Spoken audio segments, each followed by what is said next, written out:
the estimations in terms of limited would have been Josh Jacobs and Josh Myers, did not participate, Jair, Edgerrin Cooper, Romeo Dobbs, Fitzpatrick, McDuffie, and McKinney.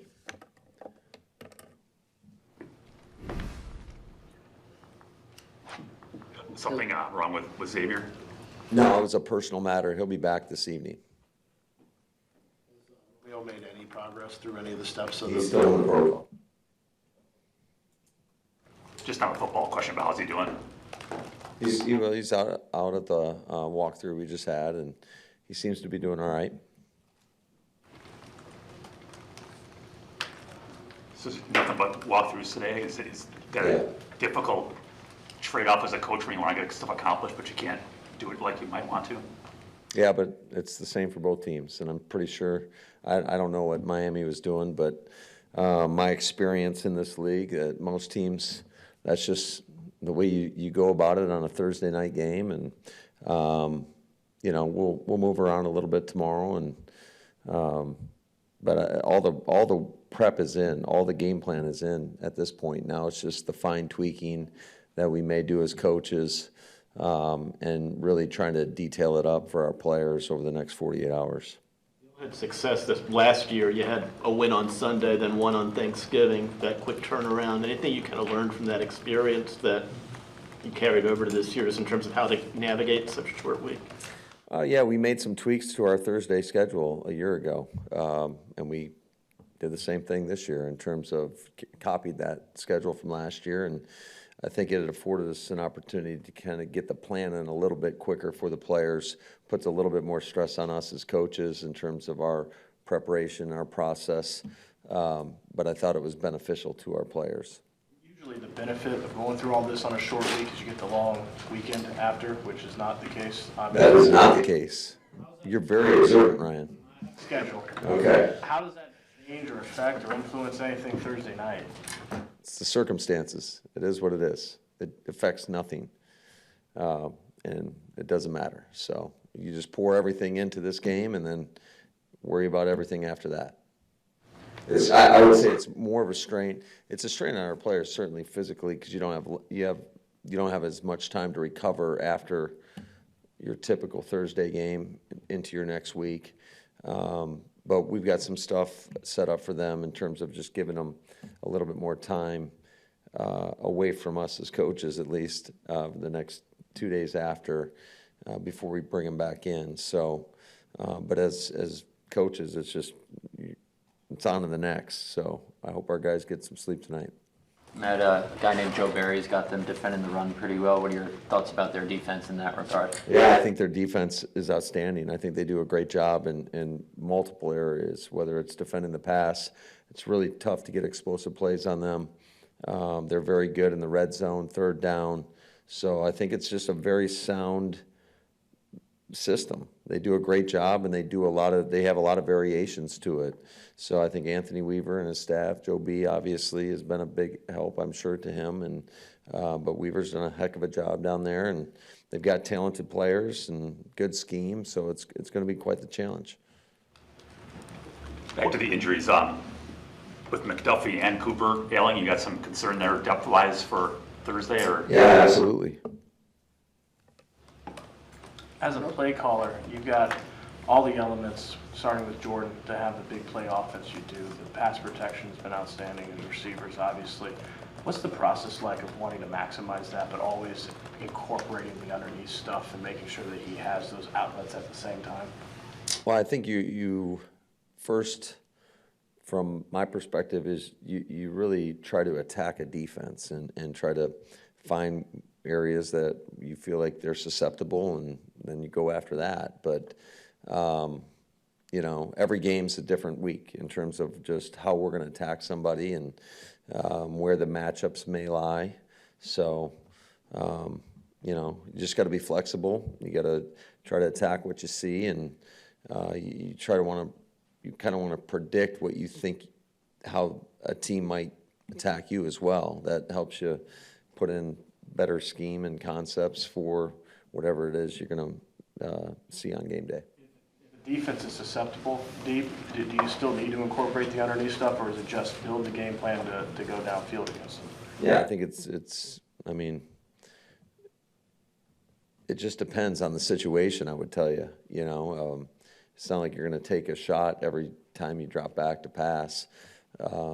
You got to make sure that you're trying to stay in favorable situations. So if you're in those get back on track situations, you want to try to get it back down to third and manageable, and that might be slipping in a run as well. So I would just tell you, I don't think I have a good answer for you in terms of every moment's a little bit different.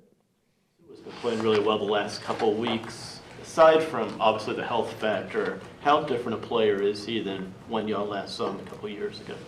Well, I think Tua, he does such a great job of throwing with anticipation. He's as good as it gets in this league. So you got to make sure you try to disrupt the timing somehow, some way, whether it's getting him off the spot, because he will make you pay. If there is just a sliver of light in there, he trusts his wideouts to be in the right spot. He hits his back foot, and that ball gets out of his hands. So it's a great challenge. It really affords his guys, because he's a very accurate thrower as well.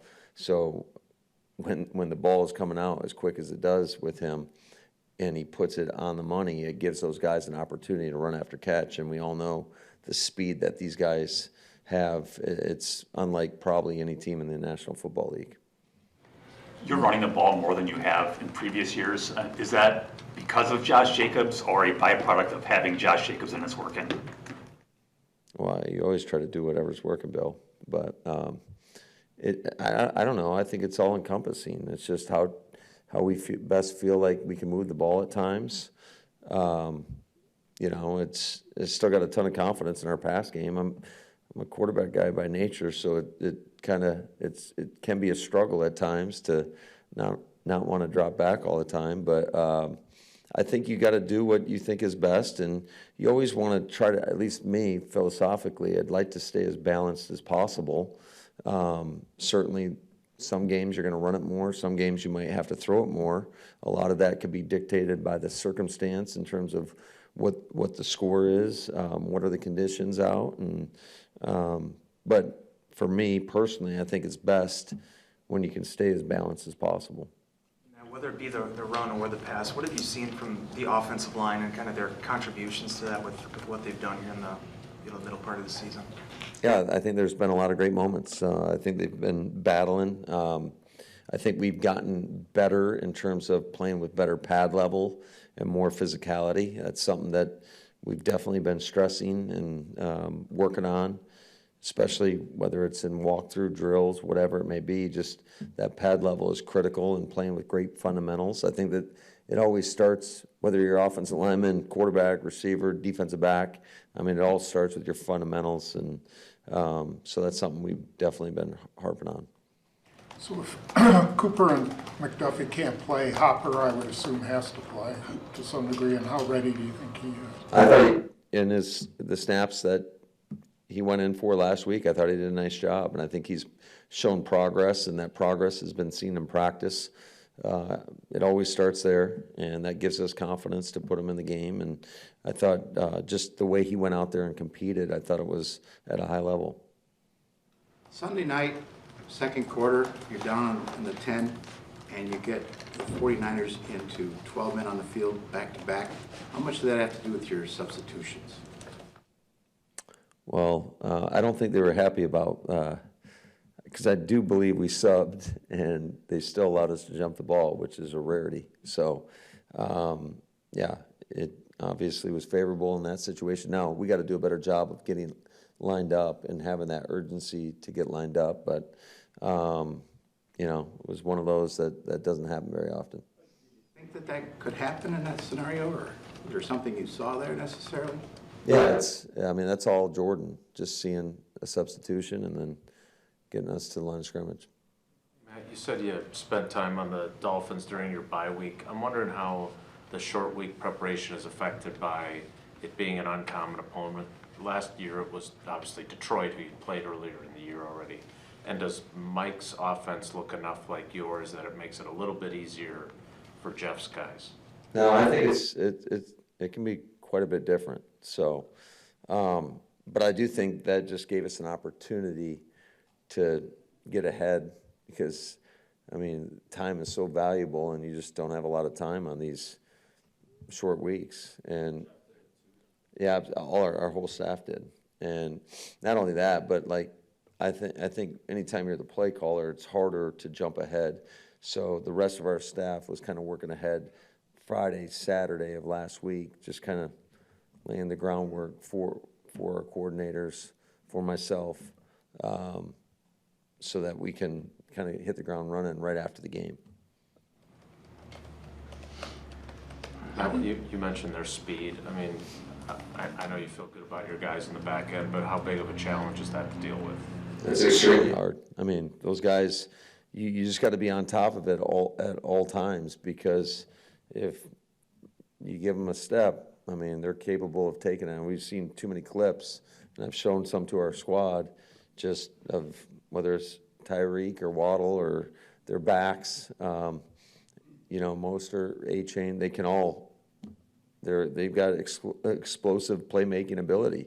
They can take a ball 70 yards, 80 yards. So it's a great challenge for us. More, please. Is it, have you talked to Jacobs about like how much he could handle? Do you think he's a guy who could go back and do 26 carries again, in 4 days? Well, we'll see. About to find out. To try to not do that much with him and try to We'll get some of see. the other. We'll find out on Thursday.